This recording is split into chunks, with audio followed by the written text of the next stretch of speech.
Narito ang 10 kabutihan ng Diyos sa ating buhay at kung bakit siya ay mabuti, una, buhay at kalusugan. Ang Diyos ang nagbibigay sa atin ng hininga at lakas, araw-araw upang makapagpatuloy sa buhay.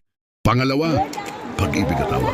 Sa kabila ng ating mga pagkakamali, patuloy ang kanyang walang hanggang pagmamahal at pagpapatawad sa atin. Pangatlo, kaligtasan. Sa pamamagitan ni Jesus, binigyan tayo ng Diyos ng daan patungo sa buhay na walang hanggan. Pang-apat, paglalaan ng pangangailangan. Ang Diyos ang nagtataguyod sa atin, nagbibigay ng pagkain, tirahan at mga material na pangangailangan. Panglima, kapayapaan ng isip at puso. Sa gitna ng problema, ang Diyos ang nagbibigay sa atin ng kapayapaan na hindi maibibigay ng mundo. Ika-6, karunungan at gabay. Sa pamamagitan ng kanyang salita at banal na espiritu, ginagabayan niya tayo sa tamang landas. Ika-7, proteksyon at seguridad. Pinangangalagaan tayo ng Diyos mula sa kapahamakan at nagbibigay ng kaligtasan sa lahat